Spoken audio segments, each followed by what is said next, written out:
Ranting, reflecting, reasoning, reckoning. The Huddle, with corporate cars delivering unbeatable prices on luxury European vehicles. Monday night's edition of The Huddle. Josie Pagani is with us. Hello, Josie. Hello. And we have Cameron Slater from Whale Oil. Hello, Cam. Hey, Larry. All right, Josie, I'm going to go to you first on this. Len Brown, stuff spewing out from all parties over Len Brown's affair. It has been, frankly, mind-boggling, claim and counterclaim. You've sat and looked at all of this. What do you see in it, Josie? I don't know. I mean, it's gone from a sex scandal to a conflict of interest scandal now, hasn't it? I mean, the thing that we're all looking at now is if the job reference was done while the affair was going on, then that's a problem. Was the Sky City room given for free, which could be a problem because Len Brown supported the legislation for Sky City. But then it's also mutated into who and why was Len targeted. And, you know, Cam, you've been at the centre of this, obviously, but... you know, it starts to... Look, I don't believe there was any great right-wing conspiracy. There isn't, I can assure you. It does suit your political agenda, absolutely. And when you said, you know, politics is a despicable, dirty game, and we're going to play dirty, you know, I didn't say that. I said it's a dirty, despicable game filled with dirty, despicable people. Yeah, but I mean, what we're now seeing, I think, and Cam, you'd have to agree with this, is that there's a split on in the National Party where you've got Michelle Vogue saying, look, you know, John Key and the government's got nothing to do with this is wanting to create some distance with it. So what's happened here is that the scandal has now sort of done a full circle, and while the spotlight isn't off Len for sure, it is definitely on, you know, why did this happen? Why has he been targeted? Who's targeting him? It happened because Len Brown played away. The politics of it is the politics of it. It doesn't really matter. And to have Michelle Vogue come out with her personal agenda against me and my father is quite, frankly, spurious. Yeah, but when you start sounding a bit like Jermaine Slater and Destiny Church... Josie. You were right. Let's ignore all of that because it's irrelevant. The issue here is that Len Brown played away.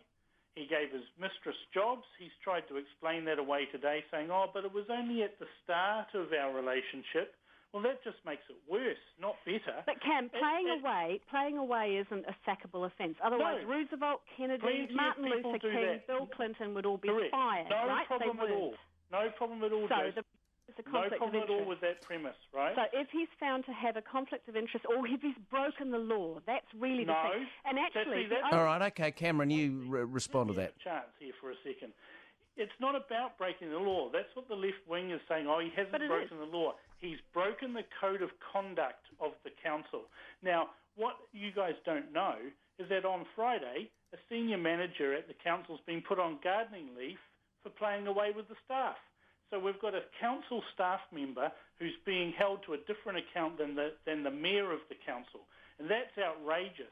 And then there's the other things to do with Sky City, you know, providing the catering for his daughter's wedding. We've got the Sky City thing going on in the background as well. But the point is, look, whatever your moral outrage is, and I don't have any moral outrage. Well, you are sounding a bit like it's not quite genuine. When all right, well, hold on. Can I just come in? We do have an inquiry. Ernst & Young will do it, and it looks, Cameron, you were calling for everything to be covered, and looking at the terms of reference, it looks like everything's going to be covered. Good, and that's as it should be. But, you know, while there's an inquiry going on with a senior staff member, he's being stood down. Not Len Brown sitting there fronting up, saying, frankly, some outrageous things, and pretending that he can continue to be the mayor. This is the thing, he is fronting. He's not following the usual stages of a scandal where first you deny, then you have the tearful confession, then you resign, and then you appear on Dancing with the Stars. He couldn't deny, and that was the whole point. With this inquiry, though, Cameron first and then Josie, it would seem that any inquiry around code of conduct issues would only end up, if they're confirmed, would only end up with a censure. Is that correct, Cam? Well, you know, you've got a situation here, Larry, where we've got a different standard. We've just seen a Navy officer in a similar situation being thrown out of the Defence Force. in a similar a power play situation of a senior person and a junior person. We've got the same thing playing out right now inside the council. In another case, very similar. And Len Brown seems to operate in an area where he thinks that the rules don't apply to him and that there's a different standard that can apply to him. And he's got some useful apologists out there in the media that are supporting that. And If this was John Banks who had done this, everyone would be howling from the rafters for him to resign. Jermaine Slater, come on. If you're saying that all men who've committed affairs should be court-martialed now, I mean, you get court-martialed for deserting your post. No, you get court-martialed for breaching protocols and rules of the organisation that you're in. So that's and that is a serious power play of a senior officer, a commander no less, preying on non-commissioned officers. You can't apply the martial law to local government politics or even national party politics. And Larry, you're absolutely right that he may well, if he has broken a code of conduct, the perception is that he has let himself down in terms of his behaviour in that way. That's not a sackable offence. All right, I'll come back in just a moment. Cameron Slater and Josie Pagani on the Huddle. It's now 5:50. Larry Williams Drive with the new ANZ, the bank that gives you more. Back on the Huddle with Josie Pagani and Cameron Slater. Right, final point on Mr. Brown. Josie, I'll go to you first and then I'll get a response from you, Cameron Slater. Josie, today the Mayor said, with regards to the reference, he said, this was very, very early in the relationship that I had with her, so I wrote, as I do for many people across Auckland, and that is just a normal letter of support and reflection of what I knew of her at the time. That is a very telling comment, I believe, Josie, and it's a bit of a stretch that relationship had no influence on Mr. Brown's decision to write a letter of reference at all. What do you see in it?